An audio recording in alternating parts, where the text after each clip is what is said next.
In the shadows of street life, a homeless boy turns to Clint Eastwood for help, and upon hearing the legendary actor's counsel, he discovers a life-changing truth that inspires him to take action and transform his destiny. The scream of metal. Against metal pierced the air as Emily's car slammed into the guardrail. Time slowed. The vehicle spun across the bridge, headlights cutting through the fog in wild arcs. Through the windshield, Emily caught a glimpse of the river below, dark, silent, waiting. Her white-knuckled hands gripped the steering wheel as the world tilted sideways. "Clint," she whispered, as if summoning a ghost.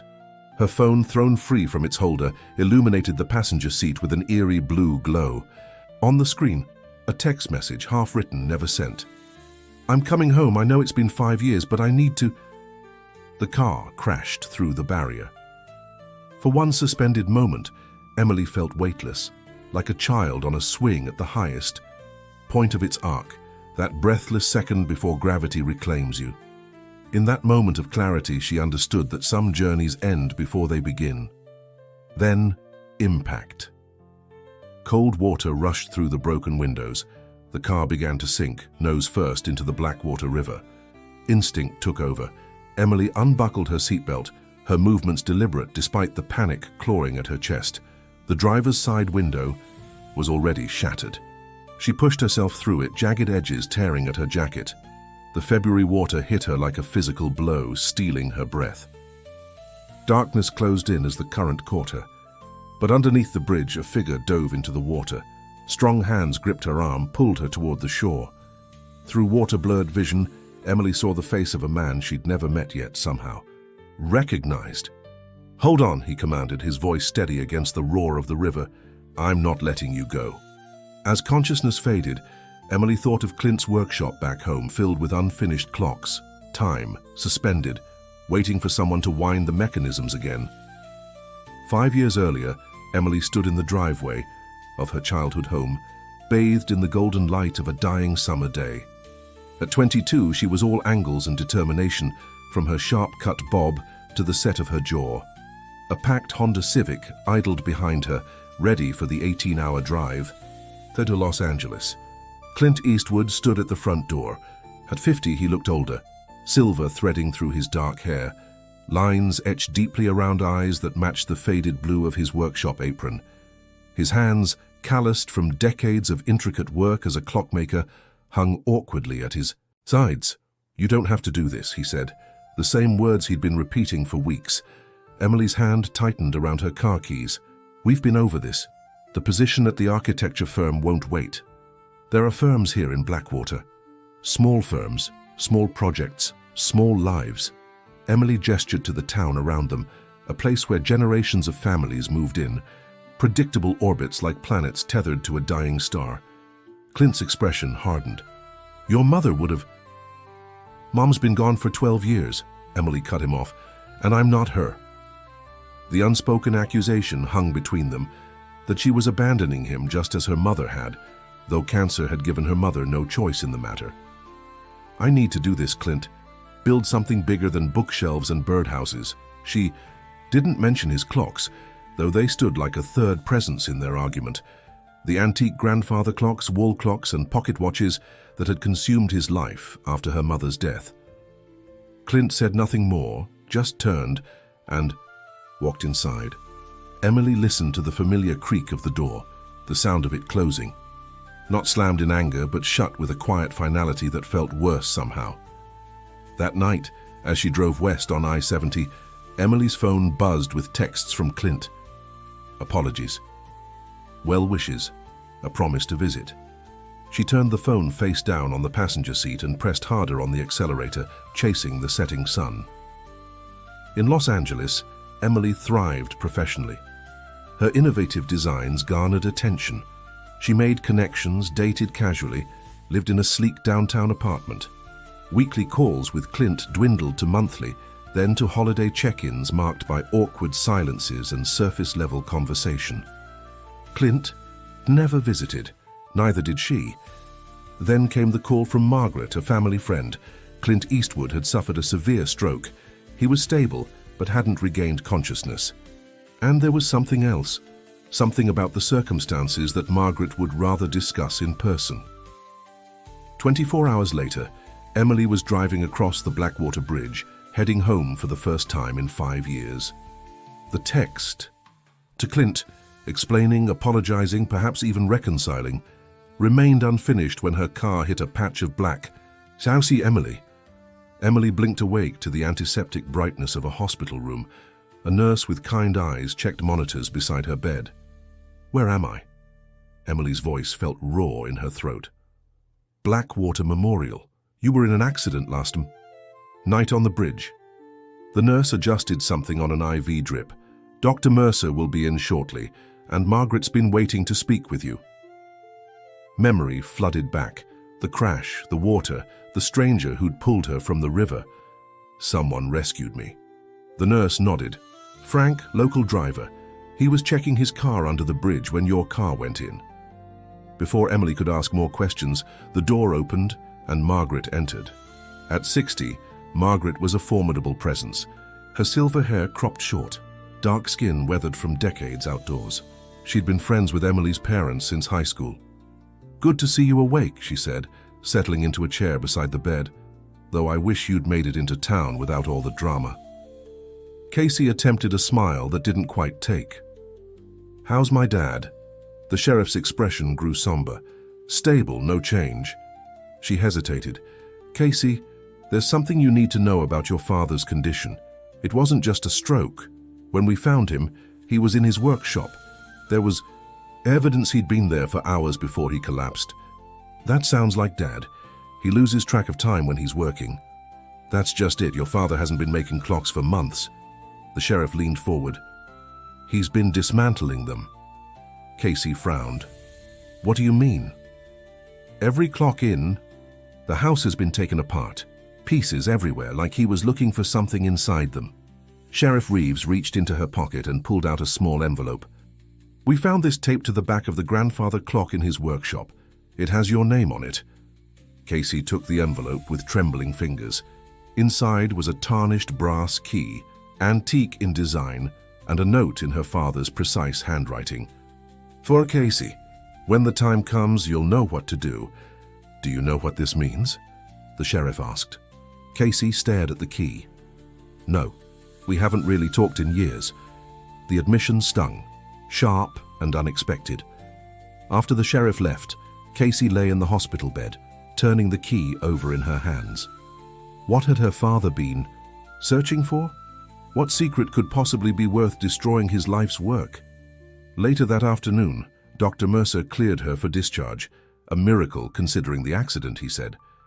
Casey had escaped with minor cuts, bruises, and a mild concussion. She arranged for a taxi to take her to her father's house, still clutching the mysterious key. As the taxi approached the familiar Victorian on Elm Street, Casey felt a knot form in her stomach. The house looked smaller than she remembered. The blue paint faded. The garden her mother had once tended now overrun with weeds. Inside, the silence hit her first. No ticking. The house had always been alive with the rhythmic heartbeat of dozens of clocks, but now it was eerily quiet. Casey moved through the rooms, taking inventory of the damage. Clocks in various states of disassembly covered every surface. Gears, springs, and pendulums arranged in patterns that made no sense. Casey's finger traced the face of a dismantled wall clock, one her father had made for her 10th birthday. The Roman numerals had been carefully pried off, leaving small indentations in the wood. He started with that one. Casey whirled around to find a man standing in the doorway, tall, with dark hair touched by early gray at the temples, and eyes the deep green of the river. She recognized him immediately. "You pulled me from the water." Owen Reed nodded. "Sheriff Reeves asked me to check on you, said you might need help getting settled." His gaze moved past her to the chaos of clock parts. "Your father was acting strange for weeks before the stroke.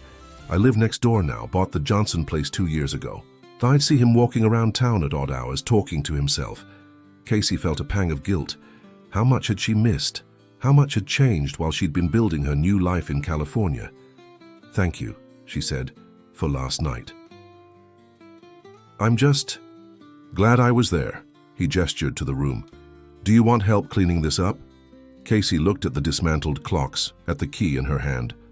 "No. I need to figure out what he was looking for first." Owen hesitated. "Well, if you need anything, I'm just next door. And for what it's worth, your dad's a good man. Whatever was troubling him, I don't think it was simple dementia like some folks in town were saying." After he left, Casey stood, alone in the silent house, surrounded by the disassembled pieces of her father's obsession. What had driven him to destroy the very things that had defined his life? And what was the key meant to unlock? Casey made her way to the workshop behind, the house a converted garage, where her father had spent countless hours crafting his timepieces. The space was in even greater disarray than the house. Tools scattered everywhere, workbenches overturned, walls bare where clocks had once hung. In the center of the room stood the grandfather clock, her father's masterpiece. He'd built it when Casey was a child, a wedding anniversary gift for her mother. Even dismantled, it retained a dignified presence. The cabinet doors hung open, revealing an empty interior where weights and pendulum should have been. Casey ran, her hands along the inner walls of the clock, feeling for hidden compartments. Nothing. She examined the base, the crown, every inch of the antique wood. As she moved to the back of the clock, her fingers caught on a small, almost imperceptible seam. Heart racing, she inserted the brass key into an equally well-disguised keyhole. It fit perfectly. With a soft click, a hidden panel swung open, revealing a space just large enough to hold a leather-bound journal and a small wooden box. Casey carried both to the workbench, hands trembling. The journal was her father's, filled with entries dating back 10 years. As she read, a pattern emerged, cryptic notes about time, memory, and echoes, calculations and drawings that made little sense, and a recurring mention of the mechanism. The wooden box contained a device unlike anything Casey had seen before. It resembled a pocket watch but was far more complex, with multiple dials and a crystal face that seemed to shimmer with an inner light. Attached was a note in her father's handwriting. "The resonance clock. My life's true work." As Casey held the device, it began to warm in her palm. The dials moved of their own accord, aligning in a pattern that matched a diagram in the journal. The crystal face glowed brighter. A knock at the workshop door startled her. Owen stood there, concern etched on his face. "Everything okay?" The lights were flickering. Casey quickly closed the journal. "Fine, just looking through some of my dad's things." Owen's gaze fell on the device in her hand. His expression changed, recognition, then alarm. "Where did you find that?" Before Casey could answer, her phone rang. The hospital. Her father had awakened. Michael Lancaster looked frail against the white hospital sheets, but his eyes were clear and focused as Casey entered the room. For a moment, neither spoke, 5 years of distance stretching between them like a chasm. "You came back," he finally said, voice rough from disuse. Casey moved to his bedside, clutching the wooden box. "I found it, Dad. The resonance clock." Her father's eyes widened. With a shaking hand, he reached for the device. "You opened the compartment, you understood." "No, I don't understand," Casey countered. "What is this thing? Why were you tearing apart all your clocks?" Michael's fingers traced the dials with reverence. "I started seeing the patterns years ago, in the way time moves differently in moments of great emotion, in the way certain memories echo louder than others." Casey felt a chill run through her. This sounded like the rambling of a man whose mind was slipping. "Dad." "The night your mother died," he interrupted, "I was working on a clock. Time slipped. I lost 2 hours. 2 hours I could have been with her." His voice broke. "Afterward, I became obsessed with understanding how time works, not just measuring it, experiencing it." He lifted the device. "This can bend time, Casey. Not physically, but perceptually. It creates resonance with moments of emotional significance, allows you to revisit them, not just in memory, but in a deeper way." Casey stared at her father, torn between concern for his mental state and a strange, inexplicable sense that he was telling the truth. "The key I left you," Michael continued, "it's not just for the compartment. It's for activating the mechanism." He pointed to a tiny keyhole on the side of the device. "I'd completed the final adjustments just before the stroke hit. I was going to use it to go back, to the day you left, to change how we parted." Casey felt tears forming. "Dad, that's not possible." "The device doesn't change the past," he explained urgently, "but it allows you to experience it again, to understand it differently, to find peace with it." His hand gripped hers. "I dismantled the other clocks because I needed specific parts, gears that had marked significant moments in our lives, each one attuned to a specific memory." A nurse appeared in the doorway. "Mr. Lancaster needs to rest now." Casey reluctantly stood. "I'll be back tomorrow." Her father held tight to her hand. "Promise me you'll try it, just once."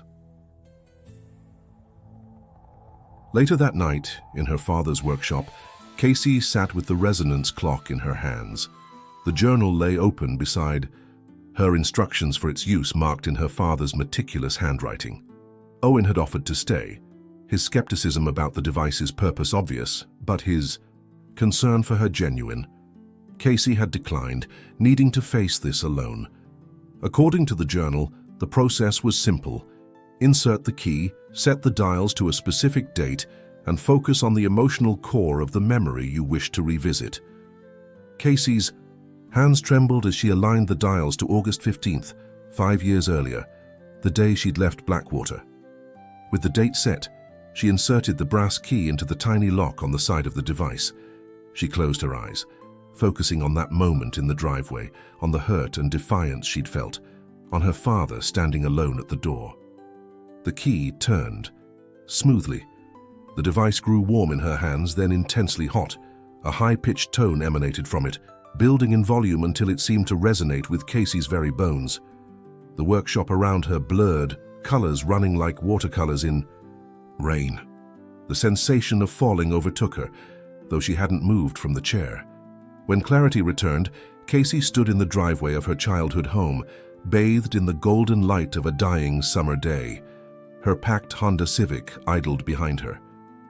And there was her father standing at the front door, looking exactly as he had 5 years ago. Casey gasped, stumbling backward. This couldn't be real.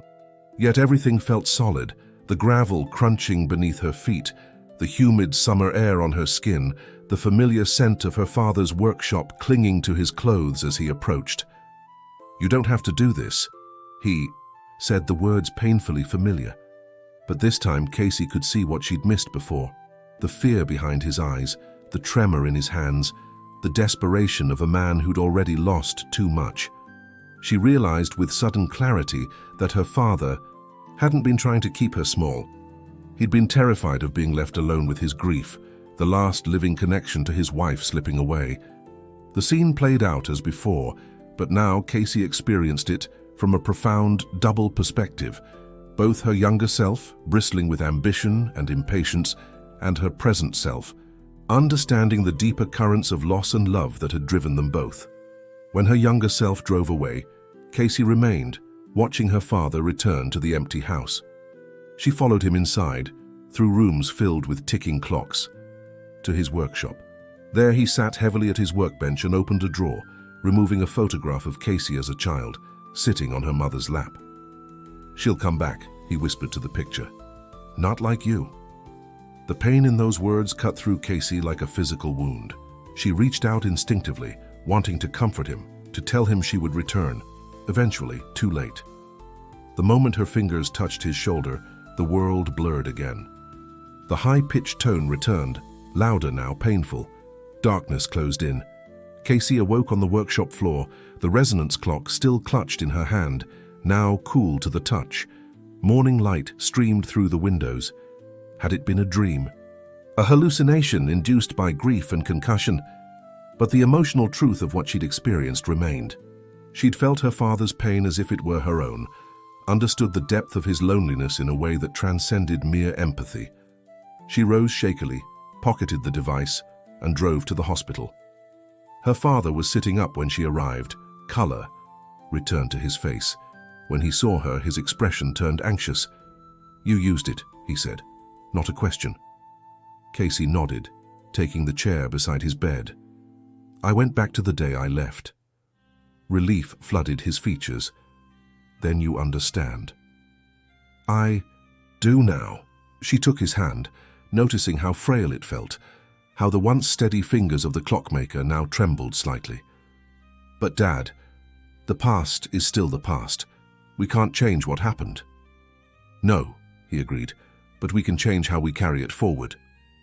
For the first time in years they talked, really talked, about her mother, about the grief that had consumed him after her death, about how Casey had fled not just Blackwater, but the suffocating weight of that shared loss. As afternoon light slanted through the hospital windows, Michael asked about her life in Los Angeles, listening with genuine interest to stories of her work, her achievements, the world she'd built for herself. "I'm proud of you," he said finally. "I should have told you that a long time ago." Casey felt something long knotted within her begin to unravel. "I should have called more, visited. I'm sorry." "We both made mistakes," her father replied. "But time, real time, is still moving. Hood, we can do better now." Later, as Casey left the hospital, she found Owen waiting in the corridor. "How is he?" Owen asked. "Better." Casey studied him. "You knew about the resonance clock, didn't you? That day at the river, and again at the house, you recognized it." Owen hesitated, then nodded. "Your father showed it to me about a month ago. I thought he was having delusions until... What? Until he let me try it." Owen's eyes met hers. "I lost my brother 2 years ago. That's why I moved here. Needed a fresh start. Your dad helped me revisit our last conversation. It didn't change anything, but somehow it healed something." Casey realized why Owen had seemed familiar beyond their encounter at the river.